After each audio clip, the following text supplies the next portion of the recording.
Welcome back to the Angry Man Podcast with Jason and Greg. So Jay, late yesterday, last night, whatever you want to call it, news broke, or I won't even call it news, right? It was more so social media buzz that Errol Spence was not, quote unquote, in condition to face Sebastian Fundora in October/November. And I found that to be interesting. There were a couple of different things that were out there, actually, Jay. One was that. The other thing was that he was injured or hurt somehow, but there was nothing around exactly how he was injured or hurt.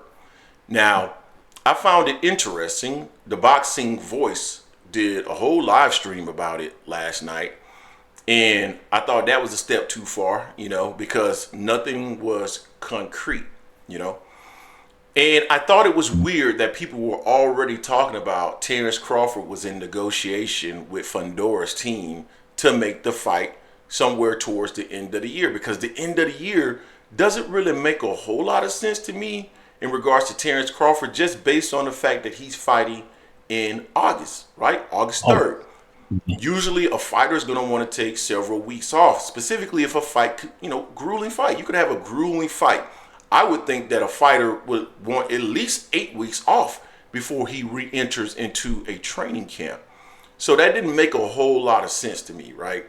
And then later on, Fundora clarified, at least through someone who reached out to him directly through the DMs, that no, the fight hasn't been canceled per se, but the fight date has been moved back. Well, Samson, shout out to our good friend Samson. Samson has now shed some light on what is going on in regards to Sebastian Fundora and Errol Spence.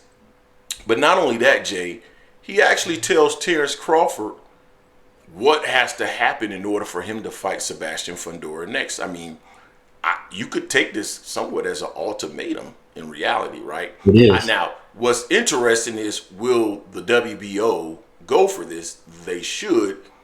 And I'll speak to that in a little bit as well. But let me pull up what Samson had to say here, Jay. This is what he said. He said, everyone's talking about Sunday and forgetting about Saturday. Lewkowicz is talking about Terence Crawford in his upcoming fight on August 3rd. Let me clarify that. So we wait to see what happens August 3rd, and then I will request the WBO to mandate the Crawford fight. If Crawford can't fight us by December, then the fight can't happen, right? So that's an interesting comment from him. And they're basically drawing a line in the sand where they're saying, we're going to fight in December. And if you aren't available to fight, then oh well. That's essentially what he's saying. Now, will the WBO go for this? Maybe. And here's why. And this is where people are going to call this hate, but this is where, I disconnect with Terence Crawford. So let me just go ahead and read what he said, right? This is from the actual interview that he did with Andre Ward, right? So he said, politics play a big factor in boxing. He's talking about the fact that Errol Spence was trying to get the Fundora fight versus him. Fundora can't say I'm who he wants when he originally chose to fight Errol Spence and relinquish his WBO title. If you want to fight the best, you've got to fight Terence Crawford, because Terence Crawford beat the guy who you're saying you want to beat. You can say Spence makes more sense financial-wise. He may bring in more money fighting in AT&T Stadium outside of Dallas, but Fundora doesn't even know that for a fact, and he didn't even have a meeting with us. This is what I want. Now, he also mentioned I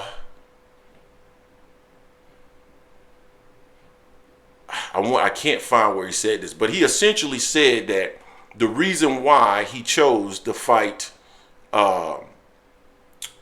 Madrimov was because he was told that Fundora wouldn't be available until the end of the year. Jay, here's where I have a problem with that. They've been on record for a while saying that he was going to fight in October, November, December time frame.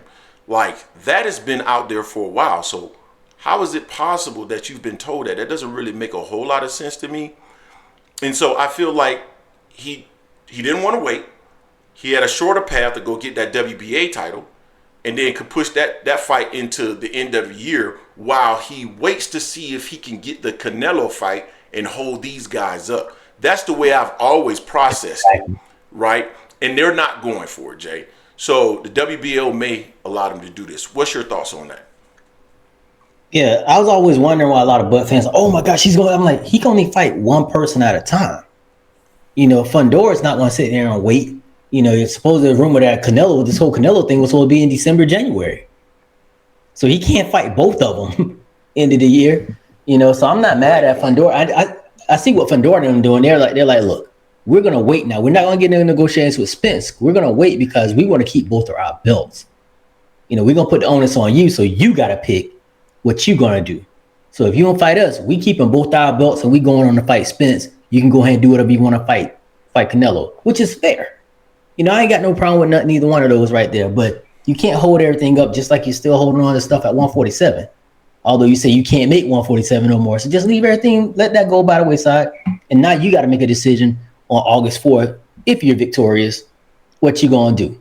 And I want to see what he's going to do. I don't want to see what Fundora's team going to do. I want to see and what the sanction body is going to do if they're going to put pressure on all parties involved, because that's what needs to happen so the division can move on. All this whole stalling out the division so you can go here and go there, that has a cut. That has to stop. People want to see the boxing prosper and move forward, then we got to stop the guys from holding things at bay just so they can do whatever they want to do and get more money. Get your money. I'm not mad at that. Get your money if that's going to happen for you with you and Canelo in December, January. But you can't sit here and tell Fundora, oh, I can't do nothing now. I have to wait for you, because he's wasting his time now. He could be getting negotiated on and start prepping on who he's going to fight in November, October round, which is probably be Spence, because if Bud has a chance to get Canelo, he's going to go for that. I don't think Canelo's going to go for it unless it's $100, $200, $300 million in that fight offered to him, but he's going to have to make a decision. So I like the fact that they're putting pressure and they're putting like, look, we don't want it. We're not ducking anybody. We letting it be known we're not ducking on it. So now the ball's in his court on August 4th. What you going to do? Facts. So we'll see what ends up happening. It looks like Terence Crawford has a decision to make. I think it's all contingent. Well, Canelo Alvarez has a decision to make because he's calling all the shots here. And Terence Crawford is going to do basically what Canelo wants. So if Canelo doesn't want to fight him, he'll try to fight Fundora. But I like what they're saying. They're trying to put the onus on him. Hey, you need to go ahead and do something. You need to shake something or we're going to move in a different direction. And I can't blame them for that. You guys tell us what you think in the comment section. Don't forget to hate, like, comment, and subscribe. This is the Angry Man Podcast, M Sports Media, and I am out, or we are out. We are out. Biatch.